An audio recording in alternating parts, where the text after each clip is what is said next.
আসসালামু আলাইকুম, সবাই কেমন আছেন? এই যে দেখুন, এখানে আমি চুই পিঠা বানিয়েছি। চুই পিঠাটা দেখুন দেখতে কতটা লোভনীয় হয়েছে, খেতেও কিন্তু অনেক মজা হবে। শীতকালে আসলে আমরা বিভিন্ন রকমের পিঠা পছন্দ করি, এক একজনের এক এক রকম পিঠা পছন্দ। আমার এই পিঠাটাও কিন্তু তার মধ্যে আমার এই চুই পিঠাটা খেতে কিন্তু আমার অনেক ভালো লাগে। আমি এই জন্য এই পিঠাটা বানালাম, আর আমার ভিডিওটা সম্পূর্ণ নতুনদের জন্য। এই দেখুন পিঠাটা দেখতে কতটা লোভনীয় লাগতেছে, খেতেও কিন্তু অনেক মজা হবে। আপনারা যদি একবার বানিয়ে খান তাহলে বুঝতে পারবেন এই পিঠাটা আসলে খেতে কতটা মজা। আর আমার এই ভিডিওটি সম্পূর্ণ নতুনদের জন্য। এই যে দেখুন পিঠাটা বানানোর জন্য এখানে আমি পানি দিয়েছি চুলায়। পানিটা আমি অনেকক্ষণ ভালোভাবে বলক তুলে নিয়েছি। আপনারাও ভালোভাবে বলক তুলে নেবেন। চালের আটাটা অবশ্যই পানিটা ভালোভাবে বলকাতে হয়। আর আমি একটু তেল দিয়ে দিলাম। তেল দিলে চালের আটাটা সিদ্ধ করলে আসলে চালের আটাটা অনেক নরম হয়।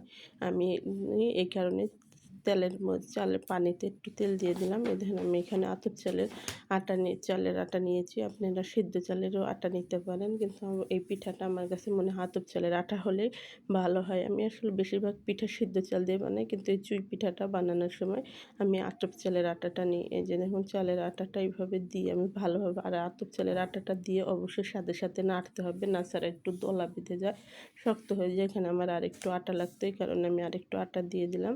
এটা আমি ভালোভাবে নাড়বো। এই দেখেন যত বলছি, কেননা চালের আটাটা ভালোভাবে সিদ্ধ না হলে কিন্তু আপনার আটাটা দিয়ে পিঠা বানাতে পারবো না আমি। পিঠাটা ভেঙে ভেঙে যাবে, আর হলো যে দলা দলা ধরে যাবে। এই কারণে এবার ভালোভাবে আমি নেড়ে চেড়ে নেব। নেড়ে চেড়ে নিয়ে এটা 2-3 মিনিটের মতন আমার ঢাকনা দিয়ে ঢেকে রাখতে হবে, তাহলে আটাটা আমার সুন্দর মতন সিদ্ধ হবে। অনেকে আসলে চালের আটাটা সিদ্ধ করতে পারে না, কেননা একসময় আমিও পারতাম না। এই জন্য চালের আটাটা আমি কীভাবে সিদ্ধ করলাম সেই ভিডিওটা আমি সম্পূর্ণ ভালোভাবে আপনাদেরকে দেখিয়ে দিলাম। ওই যে দেখুন 2 মিনিট পর আমি ঢাকনাটা খুলে আবার ভালোভাবে এভাবে উল্টিয়ে পাল্টিয়ে নিতেছি। এখন আটাটা সুন্দর মতন আমার সিদ্ধ হয়ে যাবে। এই আটাটা দিয়ে পিঠা বানালেও কিন্তু অনেক সুন্দর হবে পিঠাগুলো। এই যে দেখুন একটু ভালোভাবে সময় নিয়ে, আসলে একটু পিঠা বলতে আসলে সময় সাপেক্ষের ব্যাপার। রান্নাবান্না বলতে আমার কাছে মনে হয় আসলে ধৈর্য নিয়ে কাজ করলে অবশ্যই সবার কাছে সব জিনিস আসলে সুন্দর হবে। এই যে দেখুন, আর চুই পিঠাটা আমিও খুব একটা ভালো বানাতে পারি না, তারপরে এখন আমি শিখেছি। আমার শাশুড়ি পিঠাটা অনেক সুন্দর বানাতে পারে, আমি আমার শাশুড়ির কাছ থেকে পিঠাটা বানানো শিখেছি। এটা আমি এই যে দেখুন ভালোভাবে এইভাবে নেড়ে চেড়ে নিলাম। একটু গরম তো আসলে ছানা যাবে না, একটু ঠান্ডা করে নিলাম। এখনও পুরোপুরি ঠান্ডা হয়নি, চুলায় থেকে নামিয়ে একটু রেখে দিয়েছিলাম আমি। এখন আমার আটাটা অনেকটা গরম আছে, হালকা হালকা। এখন এই যে যখন ভালোভাবে একটু ঠান্ডা হয়েছে, আমি ভালোভাবে পুরো আটাটা একসাথে ছেনে নিয়েছি। এখন এখান থেকে আমি একটু একটু করে নিয়ে নেব। এই যে দেখুন এখানে আমি একটা ভালোভাবে, আর এই আটাটা আমি এদিকে ঢাকনা দিয়ে ঢেকে রাখবো, না ছাড়া শক্ত হয়ে যাবে। আমিও সবসময় অল্প করে নেব, আর এভাবে ঢাকনা ঢেকে ঢেকে রাখবো। বাইরের বাতাসটাও লাগবে না, শক্ত হবে না। পিঠাটাগুলো আমি সুন্দর মতন বানাতে পারবো। এই যে দেখুন এভাবে আমি লম্বা লম্বা লুচির মতন করে নেব। আমি আসলে এভাবে পিঁড়ির রেখে কিন্তু ওইভাবে কাটতে পারি না। আমি এখানে ছোটো ছোটো ওইভাবে লম্বা লতির মতন করে নিয়ে এখানে আমি ছোটো ছোটো পিস করে কেটে নেব। এই যে দেখুন এটাও আমি, আপনারাও কিন্তু এভাবে একটু বানিয়ে নেবেন। আসলে 2 জন মিলে বানালে এই পিঠাটা অনেক ভালো হয়, কিন্তু যাদের আমার মতন যারা একা থাকে তাদের আসলে একাই বানাতে হবে। এই যে ধরুন এখানে আমি একটু চালের গুঁড়ি নিয়ে নিলাম। চালের গুঁড়ি নিয়ে নিলে পিঠাটা বানাতে প্রথম অবস্থায় একটু হাতে লেগে যেতে পারে, কিন্তু যখন দেখবেন কয়েকটা বানাবেন তখন কিন্তু আস্তে আস্তে আমি দেখেন একটু একটু ছিঁড়ে ছিঁড়ে এভাবে বানাবো। আমার একটু আসলে সময়ই লাগবে অনেকক্ষণ। আমি এই পিঠাটা আসলে তাড়াহুড়া করে বানাতে পারি না, আমি কোনো কাজই তাড়াহুড়া করে করতে পারি না। আমার কাছে সব কাজই করতে একটু সময় লাগে, আস্তে ধীরে আমি সময় নিয়ে কাজটা করি। এই যে দেখুন আমি এই পিঠাটা এইভাবে বানিয়ে নিচ্ছি। সবগুলো পিঠা আমি আসলে এভাবে বানাবো।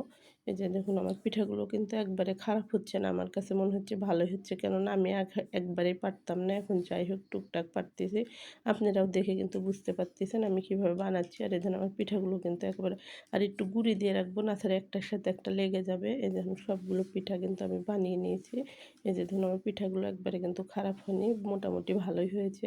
আপনারাও যারা পারেন না তারা এইভাবে চেষ্টা করবেন, অবশ্যই আপনাদেরগুলো মাশাআল্লাহ আমি মনে করি সুন্দর হবে। চেষ্টা করলে মানুষ সব কাজে সফল হতে পারে।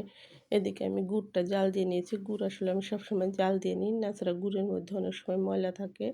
জাল দিয়ে আমি ছেঁকে নিই, ছাঁকনার সাথে যেন ময়লাটা চলে যায়। যখন গুড়টা আমি জাল দিয়ে নিয়েছিলাম, আসলে এখানে কিন্তু আমার আরও পানি মেশাতে হবে। এই এতটুকু পানিতে কিন্তু আমার এই পিঠাটা হবে না।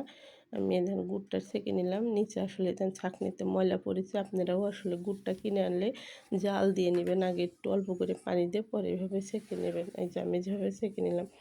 এখানে আমি আরও পানি দিয়ে এটা চুলায় আমি বসিয়ে দিলাম। দিয়ে এদিকে আমি দারচিনি আর এলাচ দিলাম। এখানে তেমন কোনো মশলা দেওয়ার দরকার নাই, আর এখানে লবণ দেওয়ার দরকার নেই, কেননা আটাটা সিদ্ধর সময় আমি লবণ দিয়েছি। দিয়ে যখন এটা যখন গুড়টা যখন আমার সুন্দর মতন বলক আসবে, তখন আমি তখন সবগুলো পিঠা আমি এভাবে ঢেলে দেবো। আসলে এই পিঠাটা যদি রাত্রে রান্না করে সকালে খাওয়া যায় যে কত যে মজা লাগে। আমি আসলে রাত্রে রান্না করে রাখি, শীতের দিন সকালবেলায় ঠান্ডা ঠান্ডা পিঠাটা খেতে আমার অনেক ভালো লাগে। যে দেখুন এভাবে ভালোভাবে নেড়ে চেড়ে দিলাম। আর 1 কেজি দুধ চাল দিয়ে এখানে আমি আধা কেজি করে নিয়েছি, এই দুধটা আমি দিয়ে দেবো। এই পিঠাতে আসলে যত বেশি দুধ দেওয়া যায় ততই কিন্তু খেতে মজা লাগে। আর মিষ্টিটা আপনারা আপনাদের পরিমাণ অনুযায়ী দেবেন। আমার মিষ্টিটা আসলে পারফেক্ট আছে। আমি খুব একটা মিষ্টি বেশি খাই না। আমার কাছে অল্প মিষ্টিটাই ঠিক আছে। আমি এভাবে যেন ভালোভাবে নেড়ে চেড়ে নিয়ে একটু নিচ দিয়ে যেন লেগে না যায়। যখন এভাবে আঠালো হয়ে আসবে, সে পর্যায়ে কিন্তু এটা আমি চুলাই থেকে নামিয়ে নেব। দেখেন এটা কিন্তু আমার অনেকটা আঠালো হয়ে আসছে। এটা আমি চুলাই থেকে নামিয়ে নিয়েছি। দেখেন এই পিঠাটা যখন ঠান্ডা হবে, খেতেও তখন অনেক মজা লাগবে, অনেক ঘন হয়ে যাবে। আর আপনাদের কাছে যদি আমার এই ভিডিওটি কোনো ভুল ত্রুটি হয়ে থাকে, মাফ করে দেবেন। আর আমার এই পিঠা বানানোগুলো কেমন